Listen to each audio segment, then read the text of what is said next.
Herkese merhaba. Bu videoda Osmanlı İmparatorluğu'nun kuruluşundan 1. Dünya Savaşı'nın sonuna kadar olan 600 yılı aşkın dönemde yapmış olduğu önemli muharebeleri sizlerle paylaşacağım. Hazırsanız başlayalım. Yıl 1353. Dönemin Osmanlı padişahı Orhan Gazi. Osmanlı kuvvetleri Rumeli topraklarına geçti. Çimpe Kalesi Osmanlılara verildi. Yıl 1389. Dönemin Osmanlı padişahı 1. Murat. Bu tarihte Osmanlı ve Sırp orduları arasında 1. Kosova Savaşı yapıldı. Savaş Osmanlı ordusunun zaferiyle sonuçlandı. Yıl 1396. Dönemin Osmanlı padişahı Yıldırım Beyazıt. Bu tarihte Osmanlı ve Haçlı orduları arasında Nibolu Savaşı yapıldı. Savaşı Osmanlı ordusu kazandı. Yıl 1402. Dönemin Osmanlı padişahı Yıldırım Beyazıt. Osmanlı Devleti'ni yıkımın eşiğine getiren Ankara Savaşı 1402'de Osmanlı ve Timur orduları arasında yapıldı. Ankara Savaşı'nı Timur'un ordusu kazandı. Padişah Yıldırım Beyazıt esir düştü ve esarette öldü. Yıl 1444. Dönemin Osmanlı padişahı 2. Murat. Osmanlı ve Haçlı orduları arasında Varna Savaşı yapıldı ve savaşı Osmanlı ordusu kazandı. Yıl 1448. Dönemin Osmanlı padişahı 2. Murat. Osmanlı ve Macar orduları arasında 2. Kosova Savaşı yapıldı. Bu savaşı Osmanlı ordusu kazandı. Yıl 1453. Dönemin Osmanlı padişahı Fatih Sultan Mehmet. Osmanlı Devleti İstanbul'u kuşattı. Şehri savunan Bizans ile savaştı. Osmanlı Devleti İstanbul'u fethederek tarihindeki en büyük zaferlerden birini kazandı. İstanbul'un fethiyle birlikte Osmanlı'nın Balkanlardaki ve Anadolu'daki toprakları birleşti. Osmanlı Devleti imparatorluk haline geldi. Yıl 1514. Dönemin Osmanlı padişahı Yavuz Sultan Selim. Osmanlı ve Safevi orduları arasında Çaldıran Savaşı yapıldı. Savaşı Osmanlı ordusu kazandı. Yıl 1516-1517. Dönemin Osmanlı padişahı Yavuz Sultan Selim. Bu tarihlerde Mercidabık ve Ridaniye savaşları yapıldı. Osmanlı ve Memlük orduları arasında yapılan savaşları Osmanlı ordusu kazandı. Yıl 1521. Dönemin Osmanlı padişahı Kanuni Sultan Süleyman. Osmanlı ordusu Macarların elindeki Belgrad'ı kuşatarak ele geçirdi. Yıl 1522. Dönemin Osmanlı padişahı Kanuni Sultan Süleyman.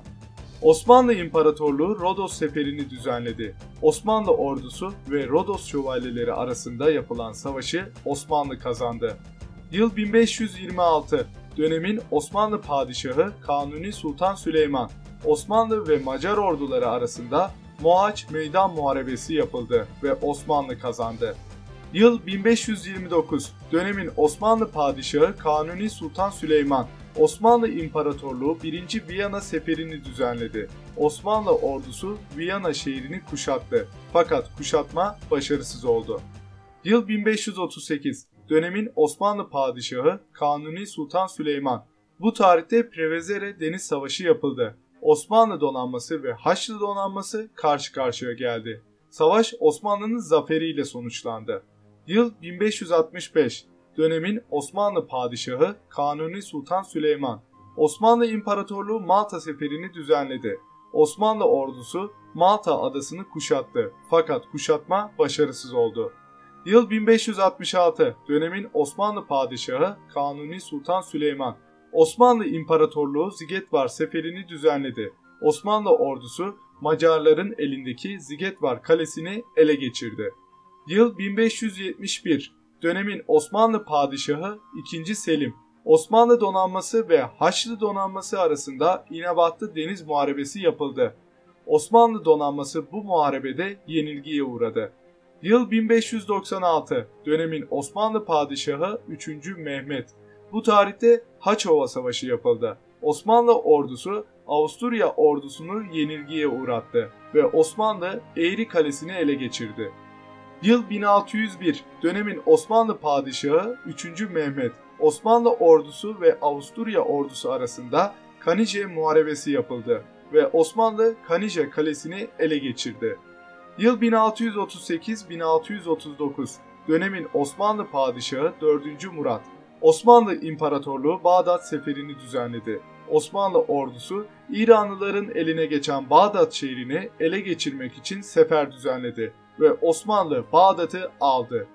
Yıl 1683. Dönemin Osmanlı Padişahı 4. Mehmet. Osmanlı 2. Viyana seferini düzenledi. Osmanlı ordusu Viyana'yı kuşattı. Haçlı ordusunun yardıma gelmesi sonucu kuşatma başarısız oldu. Yıl 1686. Dönemin Osmanlı Padişahı 4. Mehmet. Osmanlı savunması Haçlı ordusu karşısında başarısız oldu. Budin Haçlı ordusunun eline geçti.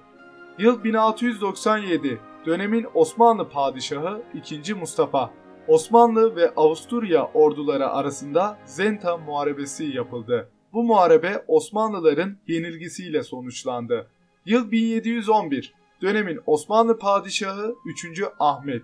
Osmanlı ve Rus orduları arasında Prut Savaşı yapıldı. Savaşın sonucunda Ruslar barış istemek zorunda kaldı. Yıl 1770. Dönemin Osmanlı Padişahı 3. Mustafa. Osmanlı ve Rus donanması arasında Çeşme Deniz Muharebesi yapıldı. Bu savaşın sonucunda Osmanlı donanması ve Çeşme Körfezi Ruslar tarafından tamamen yok edildi. Yıl 1788. Dönemin Osmanlı Padişahı 1. Abdülhamit. Osmanlı ve Rus orduları arasında Üzi Muharebesi yapıldı. Rus ordusu Kırım'daki Üzi Kalesi'ni Osmanlı'dan aldı. Yıl 1798-1799. Dönemin Osmanlı Padişahı 3. Selim. Napolyon kumandasındaki Fransız orduları Osmanlı idaresindeki Mısır'ı işgal etti. Daha sonra Napolyon Akka Kalesi önlerinde başarılı olamayarak geri çekildi.